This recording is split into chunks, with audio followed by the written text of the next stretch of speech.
Hello students, आज हम सीखने वाले हैं सीरीज और पैरेलल कॉम्बिनेशन क्या होती है, पैरेलल और सीरीज कॉम्बिनेशन दोनों में अंतर क्या होता है, how to derive formula for equivalent resistance in both series and parallel combination. तो बिना देर के हुए चलिए शुरू करते हैं। So welcome back to Heron's classes and I am your physics teacher. Let's learn with मी।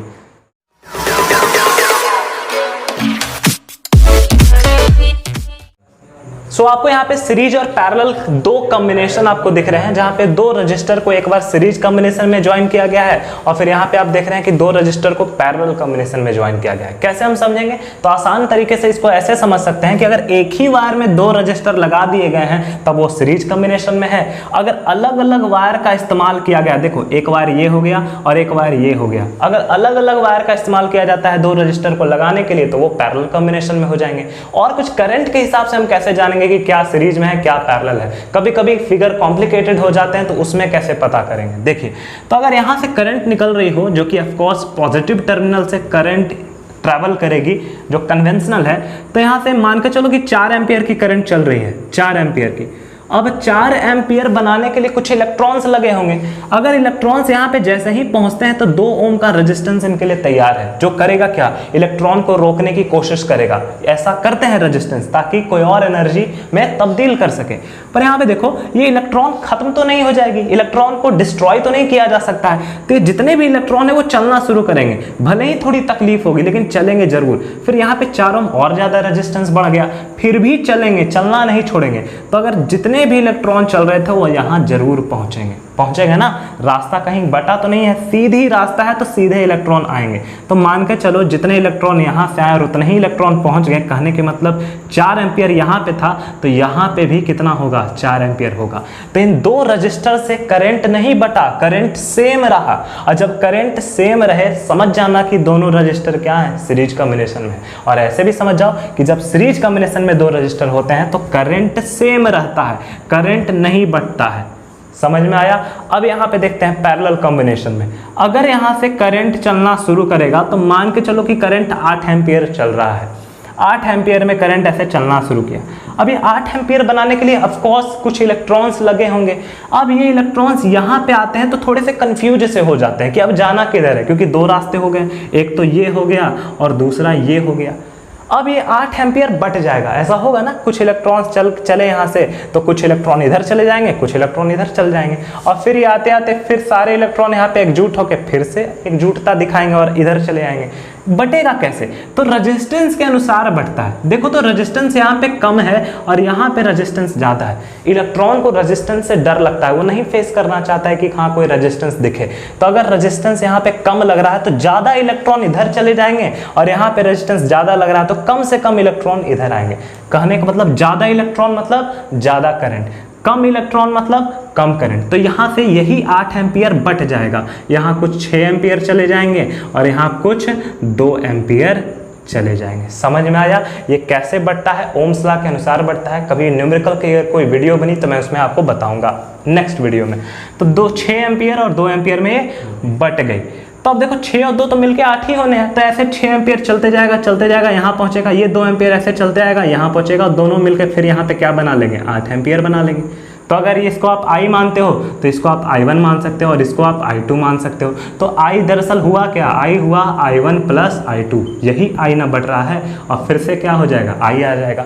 तो यहाँ पे आपने क्या देखा कि करंट जो है यहाँ पे गेट्स डिवाइडेड, करंट यहाँ पे क्या हो रही है, डिवाइडेड हो जा रही है, बट सी जा रही है। जहां पे भी करंट बटनी शुरू हो जाए, इलेक्ट्रॉन को कंफ्यूजन होने लगे, दो रास्ते आ जाएं, समझ जाना कि वो दोनों रजिस्टर जो अलग अलग रास्ते में पड़ रहे हैं वो पैरेलल कॉम्बिनेशन में है।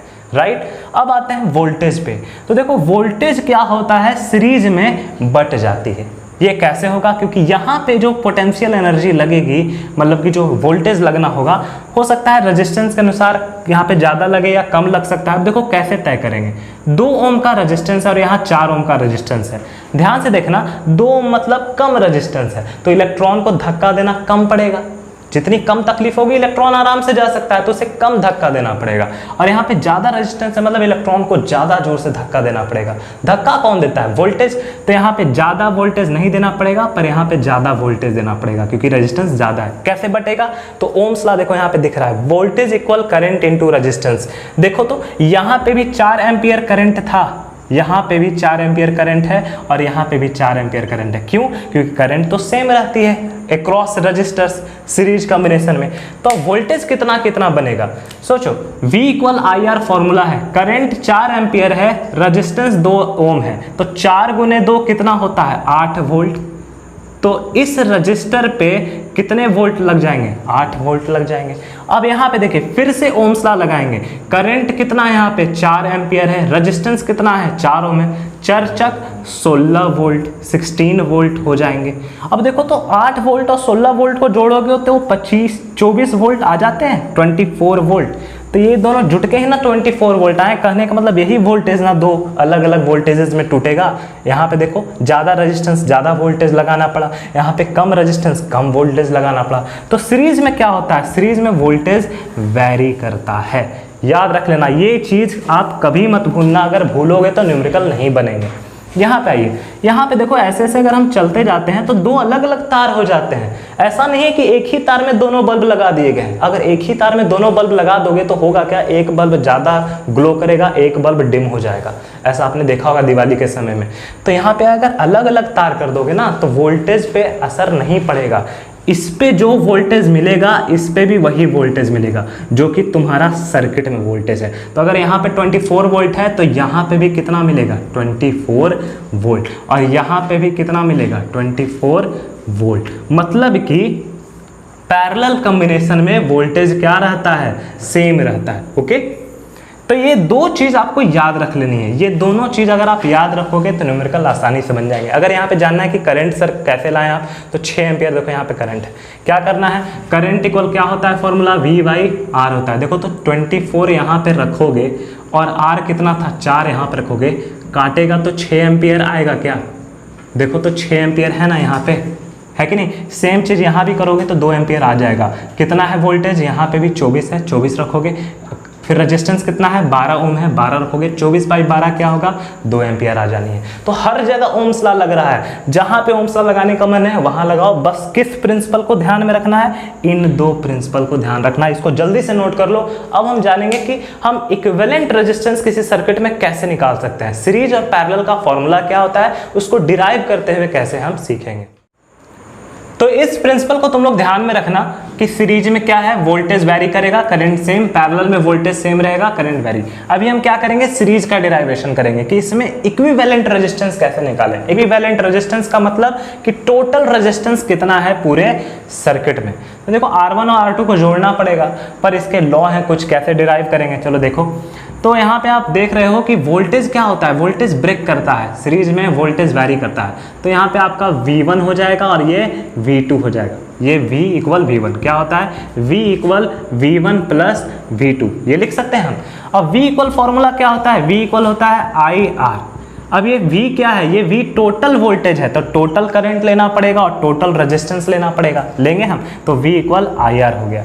V1 क्या होगा, अब यहाँ पर हम ओम्स लॉ लगाएंगे यहाँ पे, तो V1 इक्वल क्या हो जाएगा IR1 हो जाएगा। क्यों, क्योंकि यहाँ पे रेजिस्टेंस तो R1 है। अभी हम टोटल रेजिस्टेंस की नहीं बात कर रहे हैं, हम बात कर रहे हैं सिर्फ यहाँ पर के रेजिस्टेंस की। और ये जो रेजिस्टेंस आप देख रहे हो ये टोटल रेजिस्टेंस है, इसको REQ भी लिख सकते हो। EQ मतलब टोटल, इक्विवेलेंट हम लिखेंगे। अब देखो करंट I1 क्यों नहीं मैं लिख रहा हूँ, वोल्टेज V1 है, R1 है, करंट I1 क्यों नहीं, क्योंकि करंट तो बटता ही नहीं है, करंट क्या रहता है सेम रहता है। तो जो यहाँ पे होगा वही यहाँ पे होगा और वही यहाँ पे होगा, करंट तो सेम है। तो मैं क्या लिख सकता हूँ IR1 प्लस, इसके जगह पे ये लिख दिया मैंने, ये लिख दिया, देखो ये लिख दिया।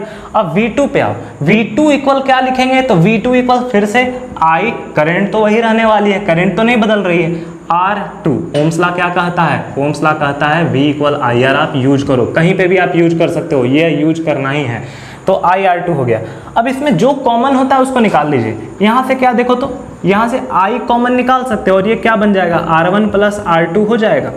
और यहाँ पर I है पहले से, तो जो करंट यहाँ था वही करंट हर जगह है, तो ये I और I क्या हो जाएगा, कैंसिल हो जाएगा। तो आपने क्या देखा कि equivalent resistance R1 plus R2 हो जाएगा। अब बात करते हैं कि यहाँ पे तो मैंने 2 ही रजिस्टर लिए हैं। अगर मान लीजिए ढेर सारा रजिस्टर ले लेते हैं तब कितना लिखते चले जाते, R3 R4 R5 इस तरह से लिखते चले जाते। तो मैं ऐसे कर दे रहा हूँ, मैं डॉट डॉट डॉट करके Rn कर दे रहा हूँ। Rn से आप क्या समझोगे, Rn से मतलब नंबर, मतलब जितने भी हो सकते हैं, n टाइम्स रेजिस्टेंस जितने भी आ जाए। तो ये रहा आपका फॉर्मूला फॉर सीरीज। ठीक है, सीधे जोड़ देना है, सीरीज में टेंशन ही नहीं है। मान लीजिए ये 10 ओम का है, ये 4 ओम का है, तो 10 4 कितने हो जाएंगे, 14 ओम हो जाएंगे। अब आते हैं पैरेलल में। पैरेलल में थोड़ा सा अलग है।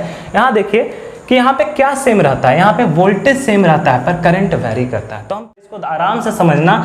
तो यहाँ देखो ये आई करंट ऐसे चल रही है आई करंट, पर यहाँ पे आने के बाद ये बट जाएगी, ये I1 हो जाएगा, ये I2 हो जाएगा। जैसे यहाँ पे वोल्टेज बटा था तो मैंने वोल्टेज का इक्वेशन V1 प्लस V2 लिखा था, यहाँ पर भी मैं इक्वेशन क्या बनाऊंगा, I equal I1 plus I2 ये बनाऊंगा।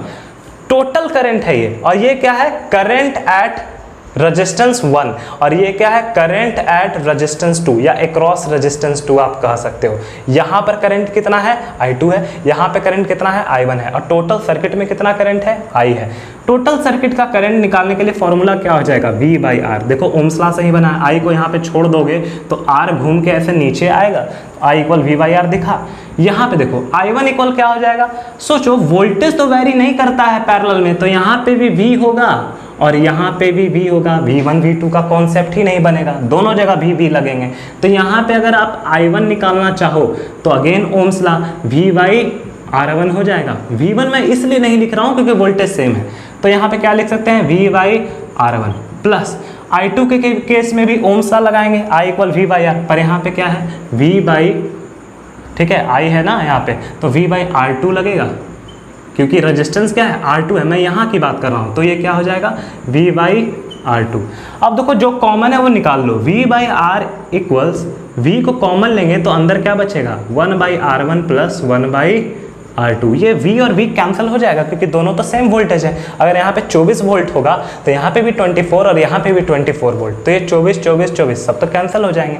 बचेगा क्या, बचेगा 1/Req, इसको आप EQ लिख सकते हो क्योंकि ये टोटल रेजिस्टेंस था, इक्वल 1/R1 प्लस 1/R2। अब फिर से सोचो, अगर मैंने कई और रजिस्टर लगा दिए होते तो ये 3 4 5 ऐसे चलते चला जाता, तो मैं इसको ऐसे डॉट डॉट करके 1/Rn नहीं लिख सकता हूँ। तो ये क्या हो गया, पैरेलल में इक्विवेलेंट रेजिस्टेंस निकालने का फॉर्मूला हो गया, ये सीरीज में और ये पैरेलल में। एक चीज़ मत भूलना कि मान के चलो 1/Req तुम्हारा 1/10 ओम आता है, मान के चलो किसी सर्किट में ऐसे बनाया तुमने, ऐसा है, तो ये 1/10 ओम आंसर नहीं होगा। आंसर क्या होगा, ये पलट जाएगी और तब Req इक्वल 10 ओम हो जाएगा, ये तुम्हारा आंसर होगा।